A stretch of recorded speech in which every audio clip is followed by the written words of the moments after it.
First at noon, we begin with a live look at Hanalei Bay on Kauai. Cloudy and ominous skies as a flood watch remains posted for Kauai County. Today is a first alert weather day for Kauai, where the potential for heavy rain and thunderstorms is lingering just to the west of the state. For the latest forecast, let's send it over to meteorologist Drew Davis. Drew?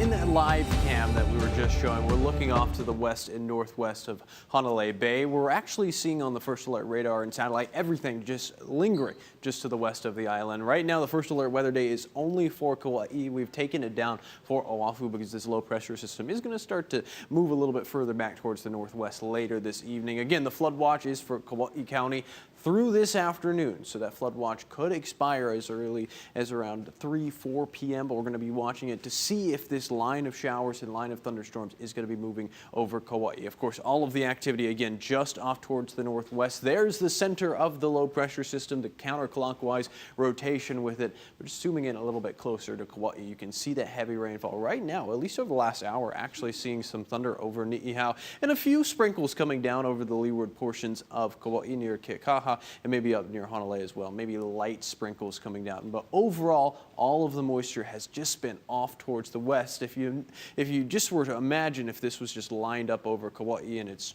just moving over the same spot, some heavy rainfall could have been possible for Kauai. We're going to be watching this very, very closely, and I'll give you a quick look at our first alert radar and satellite again coming up. Also take a look at hour by hour in just a little bit.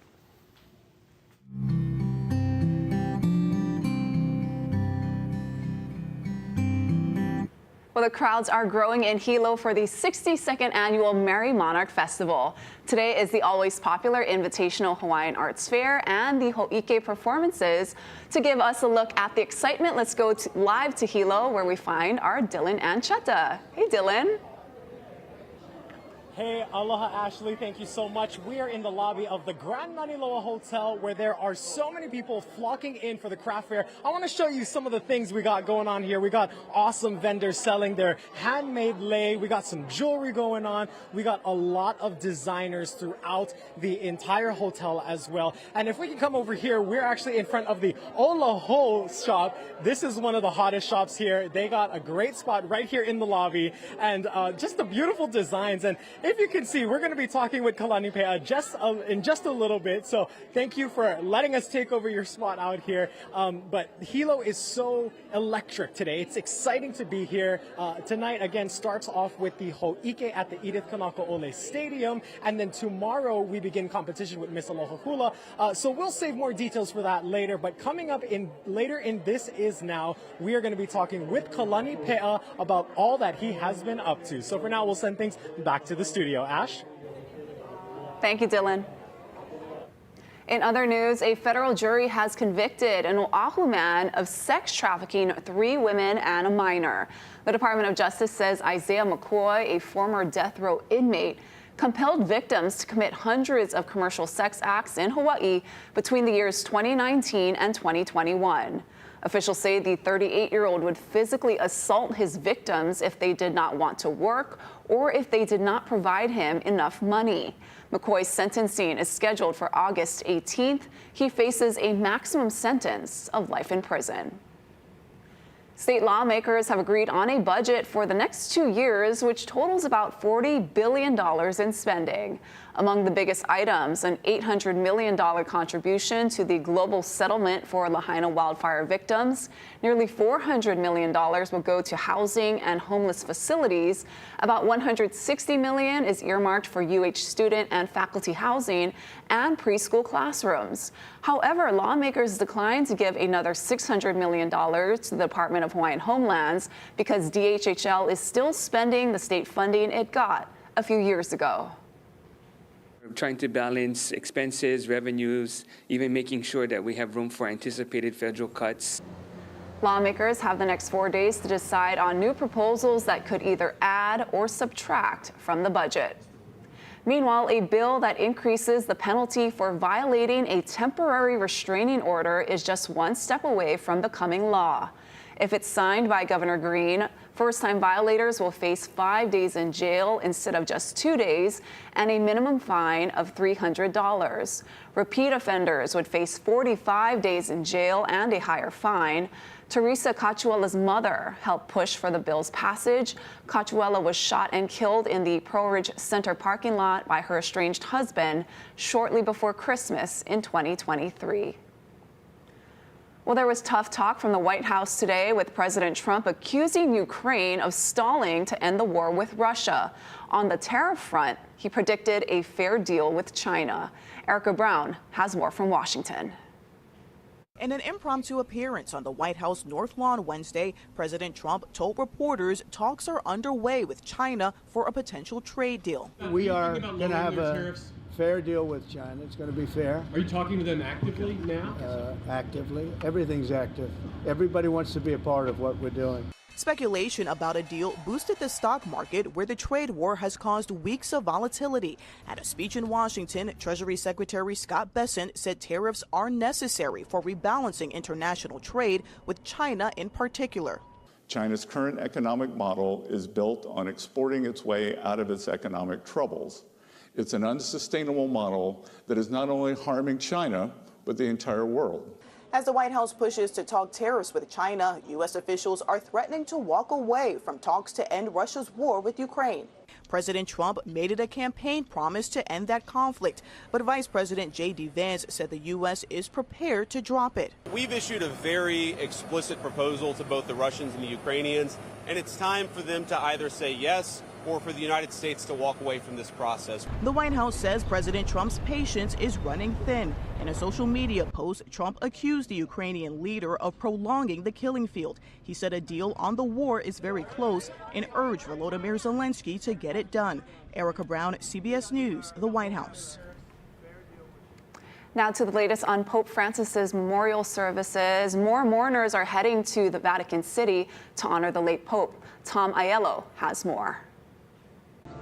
Long lines of mourners filed into St. Peter's Basilica to spend a moment at the coffin of the late Pope Francis. He was dressed in red robes in a simple wooden coffin. Walking in, it's such a surreal place, and it's very holy, and seeing the body and just remembering everything that he stood for is very important. He was dead, but I saw him and I could say goodbye.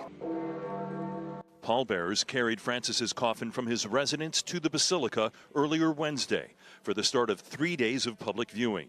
The procession made its way through the same square where the 88-year-old made a surprise appearance for Easter Sunday, just hours before he died. The late Pope Francis will lie in state until his funeral and burial on Saturday. Because so many people are lining up to spend a few moments at his coffin, the Vatican says it may extend the viewing hours. We walked down here, we weren't really expecting to get any further than what we got, but it's incredibly long. The long lines are too much for the Mollers, newlyweds from Houston. They're skipping the chance to see the Pope lie in state. What's it like to be in Rome at this time? History being made, one Pope being buried, soon they'll be electing a new one? It's just been incredible. I mean, it's with the amount of people here, you can feel that there's change happening. After the Saturday funeral, there will be a 2-mile procession to the St. Mary Major Basilica in Rome, where Pope Francis will be laid to rest. Tony Aiello, CBS News, the Vatican. Drowning is a leading cause of death in the U.S. I'm Michael George with the new CPR guidance that could save more lives.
Welcome back. Hilo is bustling with excitement and anticipation for the Merrie Monarch Festival, and you're more than likely going to run into some familiar faces. Dylan Ancheta is live in Hilo with someone who is no stranger to the spotlight. Dylan?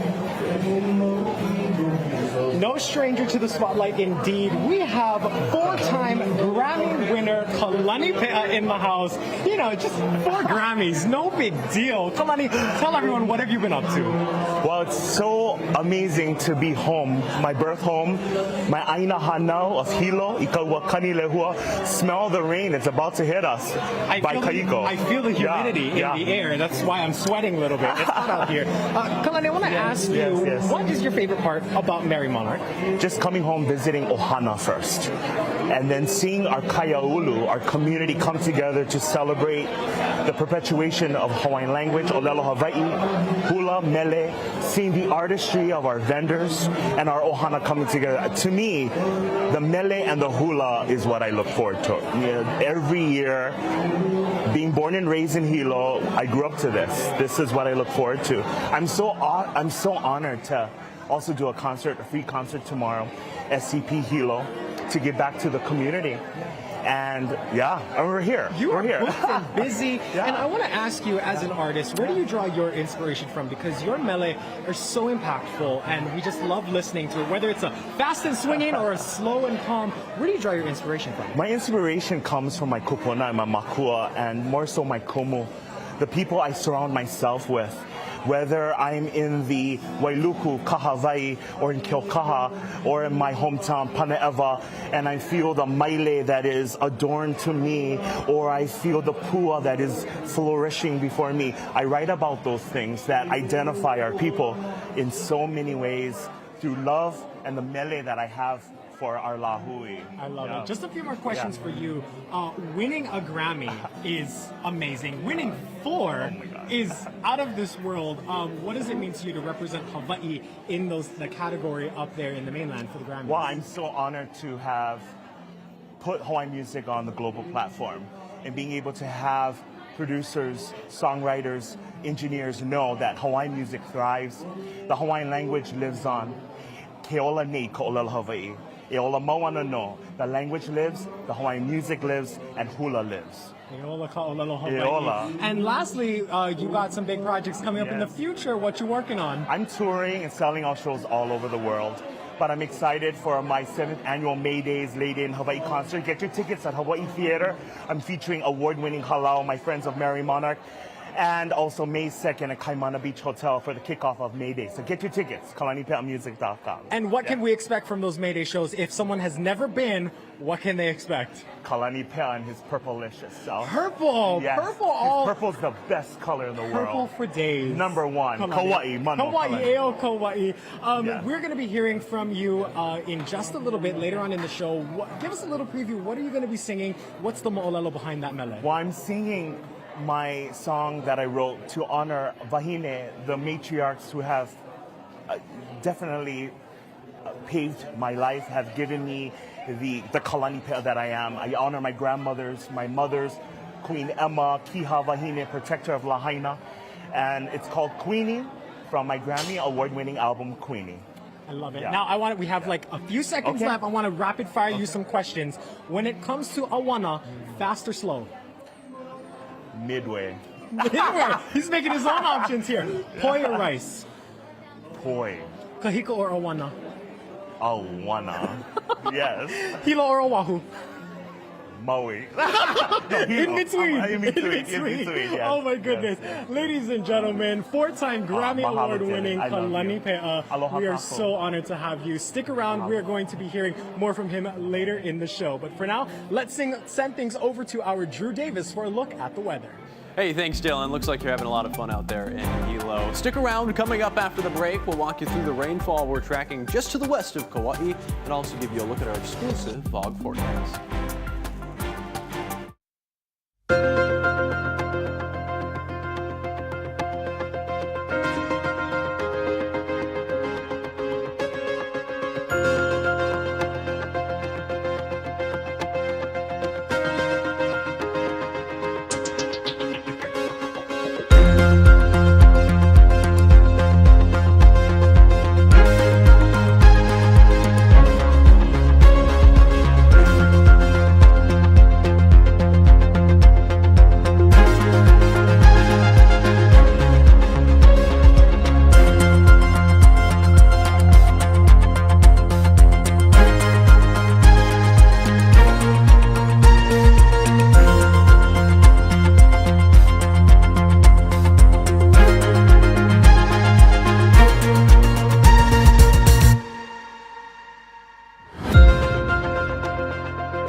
Alert weather with Drew Davis. Well, it's a First Alert weather day, everybody. Right now, just for Kauai, there's some thunderstorms just to the west of the island right now, actually impacting the island of Niihau. And I also want to walk you through our First Alert exclusive VOG forecast. This data is courtesy of our friends over at UH Manoa. They always are modeling the VOG that's coming off of the Kilauea and moving off towards the northwest. With these Kona winds that we have out there, at least the next couple of days, light trades are expected to return this weekend. You can see the VOG moving off towards the northwest. So this is around Thursday morning, around 7 a.m. Still seeing high concentrations of sulfur dioxide and the volcanic fumes moving across the entirety of Hawaii Island, but also impacting Maui County, Oahu, and Kauai. Of course, we'll likely see lowered air quality over the next couple of days. So if you have issues with that, you might want to remain indoors and run the AC if that is available to you. We've got a flood watch up on the island of Kauai that's going to last until this afternoon. We could see it dropped earlier, but right now we're still watching a lot of activity just to the west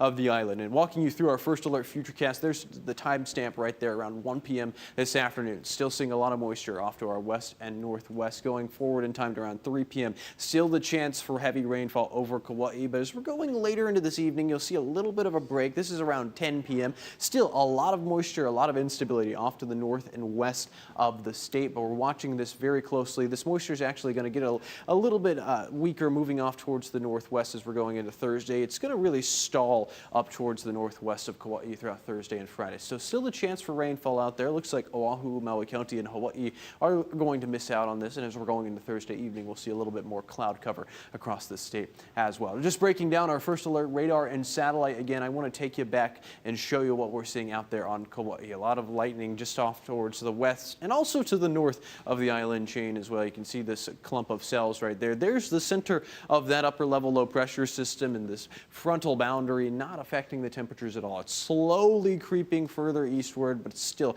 right now just stalled off the west of Kauai. Some light sprinkles coming down, maybe a little bit of a heavier shower coming down near just right near Kekaha over the next hour or so, and light sprinkles over in near Hanalei. Oahu, relatively quiet, maybe a few sprinkles along the Ko'olau, but nothing impacting populated areas, and just Maui County and Hawaii Island relatively quiet as well. A little bit of cloud cover in Hilo, but overall it's expected to be a nice day in Hilo today. Our surf and shoreline forecast, just a quick look for this afternoon. South-facing shores around 5 to 7 feet, some box jellies out there. Small on east-facing shores, west-facing shores dropping as well. North-facing shores around 2 to 4 feet. And here's just a quick look at our First Alert 7-day forecast. Mahalo to Jock for sending this in. You can actually see the clouds just off towards the west of Kauai. Again, today is a First Alert weather day only for Kauai. Tomorrow, some showers possible. Friday, Saturday, and Sunday looking to be a little bit nicer with those light trades. Also, pretty warm going into the weekend. High temperatures around 86 degrees. Thank you, Drew. Well, drowning is the #1 cause of death in children ages 1 to 4. CPR can be life-saving, but the guidelines for performing it on drowning victims have recently changed. Michael George explains.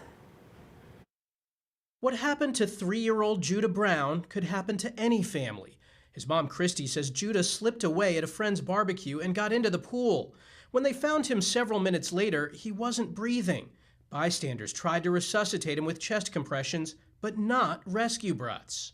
And I do believe that if he had gotten those breaths, if we had known to do those breaths, then he possibly could have survived his drowning. Until recently, guidelines for CPR have focused on chest compressions to save drowning victims. But now the American Heart Association and the American Academy of Pediatrics have updated their guidelines, saying rescue breaths are also critical. It makes a difference. Dr. Cameron Desfoulian explained both compressions and breathing are life-saving. Somebody who drowned and then their heart stopped, the reason it stopped was there was no oxygen. So if you don't somehow provide them that oxygen back, it's really not all that helpful to circulate the deoxygenated blood around their body. Michael Smith of the American Heart Association teaches CPR. So Michael, let's say we have a drowning victim here. Under the new guidelines, what do we do? I'm going right into compressions. Right in the center of the chest, I'm pushing down at least 2 inches at a rate of 100 to 120 per minute. After 30 compressions, he starts rescue breaths. Pinch the nose, tilt the head back. 1 breath, 2 breaths. Christy Brown started the Judah Brown Project, which helps educate adults and kids about preventing drownings. She says the change is long overdue. We in the drowning prevention community have long time believed that the rescue breaths are absolutely necessary for resuscitation after drowning. And every parent should be CPR trained. Michael George, CBS News, New York. Still to come, our Merrie Monarch coverage continues with a live hula performance from Hilo. We'll be back in 2 minutes.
You guys know we like to always end the show on a good note, so let's take you back live to Hilo, where Dylan is standing by with a special performance. Take it away, Dylan. Hey, aloha. We are just expanding the fun here in Hilo. We are joined by a dancer for Kalani Peʻa. And where are you from? Originally from Hilo, but I now reside in Aloha, Oregon. And real quick, I want to ask you, what does it mean to share Hawaiian culture beyond the shores of Hawaii? You know, it's so important to be able to keep our kanaka connected. So it's so vai-vai, and we're so privileged to be able to do that. And also, you're about to be performing a very special song. Who wants to tell us real quick about it?